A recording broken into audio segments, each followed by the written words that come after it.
on Tuesday, the 10th, 2023. Let's get into it. The first game is the Sixers dropping 147 points after Oklahoma City Thunder scoring 150 points versus the Celtics. The Sixers scored. Joel Embiid scored 36. Yep.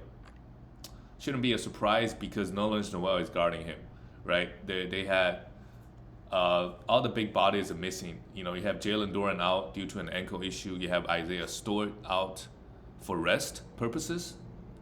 So you have Nerlens Noel. I didn't even know he's on the team, or he's even in the league. He had 5 rebounds, a steal, and 3 blocks. Sure, that's great. Kevin Knox started, not really fantasy relevant. Jaden Ivey only played 24 minutes, and Killian Hayes only played 25. This game was a blowout. Otherwise, you would assume that these two young guys are going to get close to 30 minutes, maybe even more. Not much to talk about from Detroit side this game, honestly. It's low minutes across the board. But Killian Hayes right now is a must roster. Jaden Ivey really is not. But they do have 4 games this week, so they have 3 more games left. For the 76ers, Joel Embiid had 36 points in 24 minutes. Yeah, on the per minute basis, Joel Embiid is averaging more points than Michael Jordan. That was the stat from a while ago. I don't know if it's still true. It's probably still true. So his per minute production has been crazy. 11 rebound, 11 for 11 from the free throw line, 2 blocks, really good. James Harden, 6 for 7, another triple double out of Harden. He's been balling, no doubt. Super efficient. Not a lot of turnovers. Tyrese Maxey had 16 points in 22 minutes. Tobias Harris could not miss a shot. They shot 60% from the field. My God. And just 35% from 3. Imagine if they shot a little bit better from 3. They would hit 150 points easy. DeAnthony Melton had 4 personal fouls, played just 18 minutes. He still had 2 steals. So I don't mind just hold on to him for 1 more week just to see what his minutes looks like. If he gets 25 minutes a game, I think we could still roster him. Let's go to the next game. The Oklahoma City Thunder barely lost in Miami, 111-112. Shea had 6 turnovers. That's what happens when you play the Heat. But still, 26 points, 3 steals is fine, 6 for 7 from the free throw line.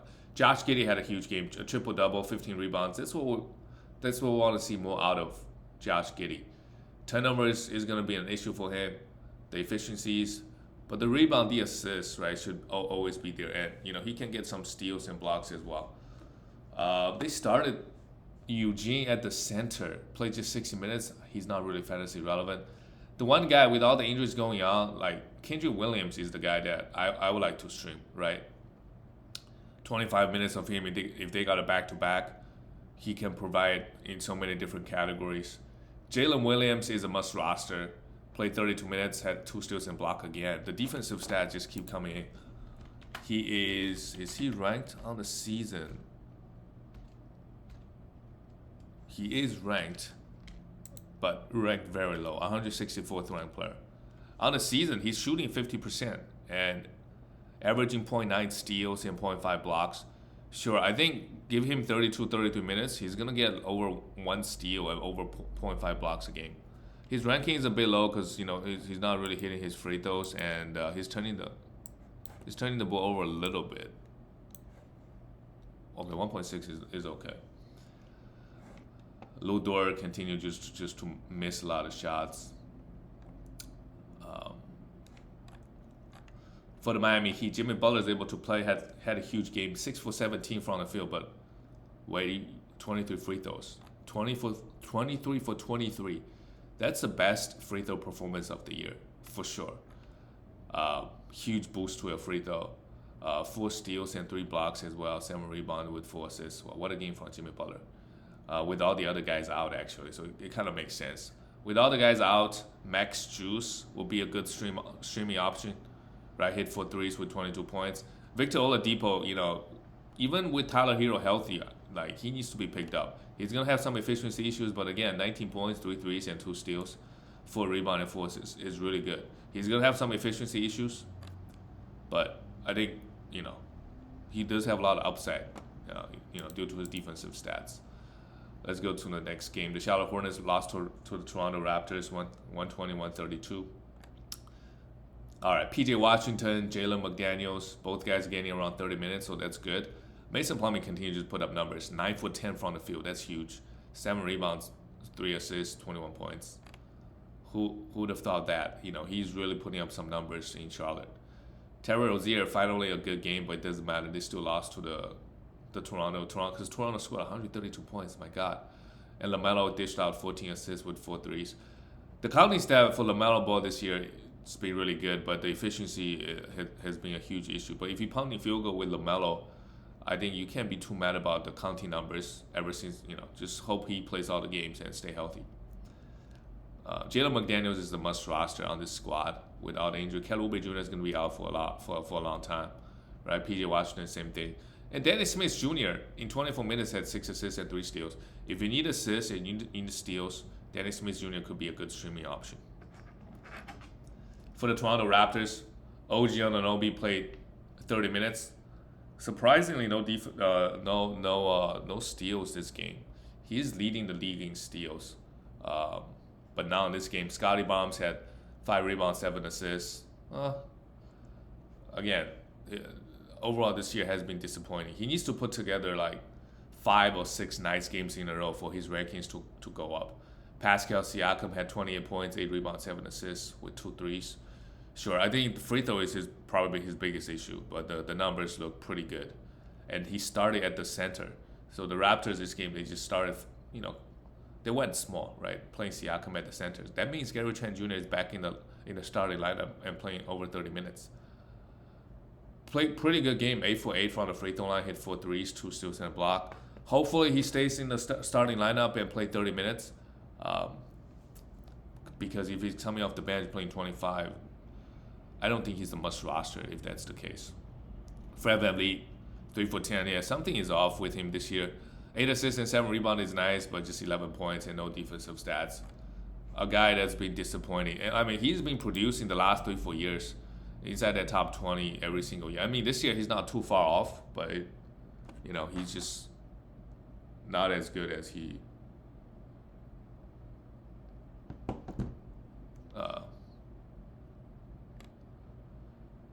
All right. This game, the Utah Jazz beat the Cleveland Cavaliers barely. So this game is interesting because it's Donovan first game back in Utah, I believe, and then Lauri Markkanen also first time playing the Cavs maybe. So let's see what they did. Jared Allen left the game in just 6 minutes. He had a illness. Interesting. So with him out, I mean, Kevin Love might get some extra few minutes. So if you want to stream him for some rebounds and threes, that's totally fine. But Evan Mobley should play more center, which is good. Immediately he had 6 fouls with 4 blocks, right? The block numbers has been not too high for Mobley, but that's just what it is. Donovan, of course, goes off at 46 points. Really good, 11 for 11 from the free throw line. Took 18 threes, hit 7 of them. Huge line from Donovan. And on the season, he's still up there, 11th ranked player. Still putting up numbers.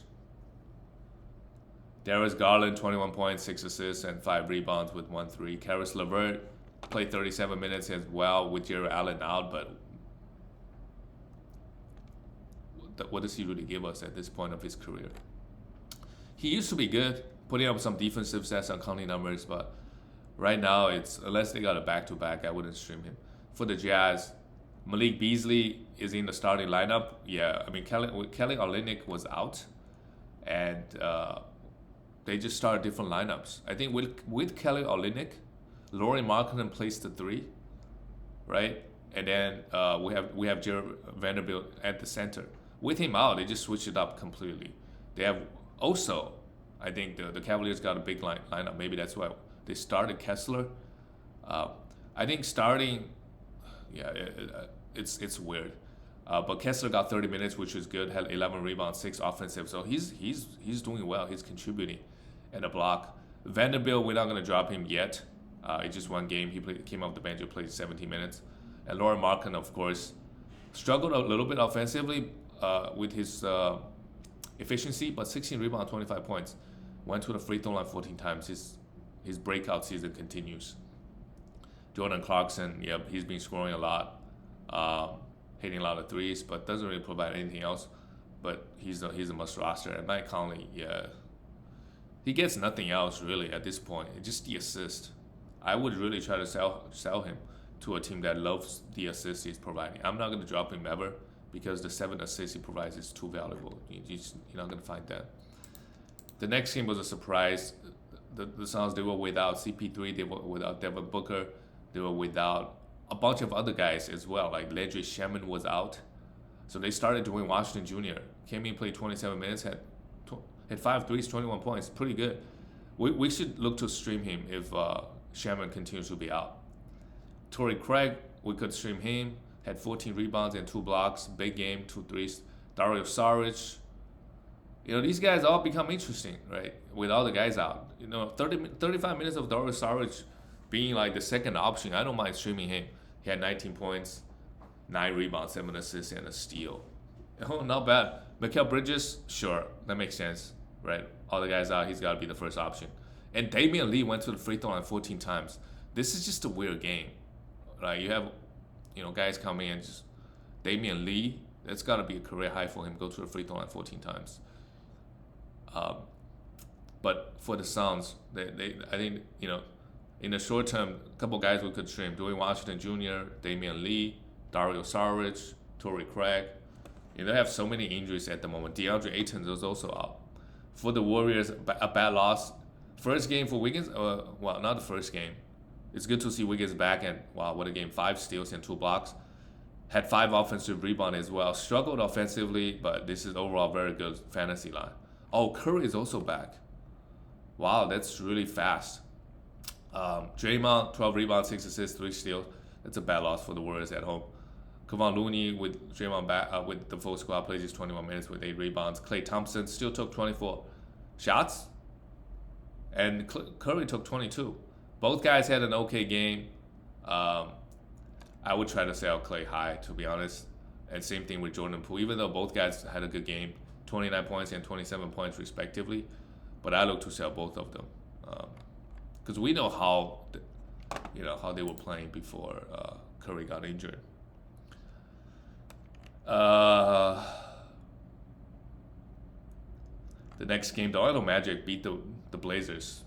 That's surprising.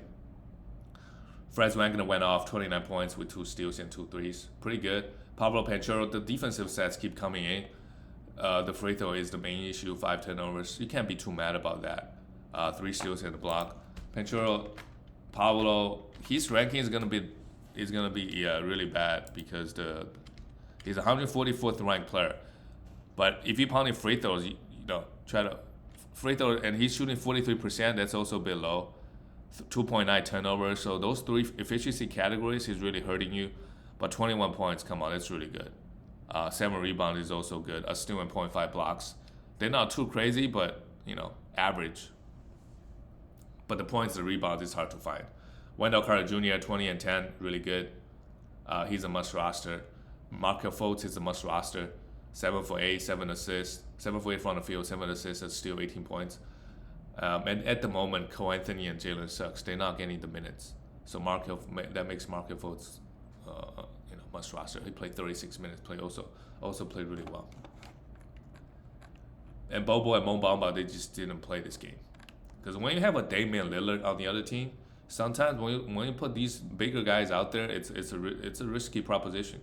Because they might just get constantly cooked every single possession on the defensive end. Speaking of Lillard, good game from him. 30 points, hit 2 threes. Fernie Simons, his field goal is his biggest issue. Had just 15 points. Look at Jusuf Nurkic. What a game. 10 rebounds, 4 steals, and 2 blocks. Nurkic, he is, wow. He's 83rd ranked player, yeah. Probably in that area on the season. I think just 1 block is a bit too low. Again, with him, it's the free throw. Just like Pablo, free throw is holding him back.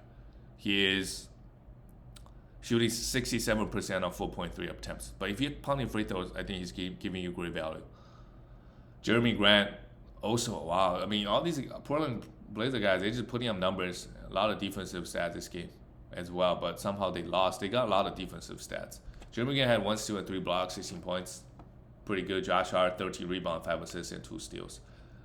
All the starters clicking, at least putting out great fantasy numbers. Let's talk about last game of the night. The Dallas Mavericks. Luka did play. They still lost 101, 113. Luka played 43 minutes. Why?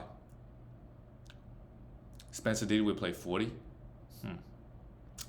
Interesting. Obviously, we know when Luka gets tired, he's going to start missing some free throws. Otherwise, not much to talk about. Just continue to put up great counting numbers. Spencer Dinwiddie played 40 minutes, but only took 7 shots. Still in a block, 5 assists. Overall, a pretty good game. Christian Wood, minutes is there, so I'm not discouraged by it. 8 for 8 from the free throw line is a surprise. I'm not discouraged by it. 12 points, 2 blocks in 35 minutes. Sure, it's mainly about the points. Tim Hardaway Jr. had 16 points with 3 threes. Yeah, we could continue. The minutes is super high for him, so we could continue just ride with him until the wheels fall off. And then we look at the Clippers. Kawhi played with Paul George. Really good game from Kawhi, 12 for 12 from the free throw line, 33 points. His best game of the season so far for sure. 4 steals and a block. And the rest of the Clipper guys, Reggie Jackson was out. John Wall plays 15 minutes. Roman Powell gets 30. Robert Covington gets 30. But it's no guarantee that they're going to get 30. So this Clipper squad, and Zubac was in some foul trouble here. Played just 15 minutes. Yeah, all these guys, they don't. The bench guys, they don't really have consistent minutes. Other than Marcus Morris Sr., I think. If I were to stream, they got a back-to-back. I feel most comfortable streaming Marcus Morris. Everybody else, I don't really trust. And that's it, guys. I'll see you tomorrow.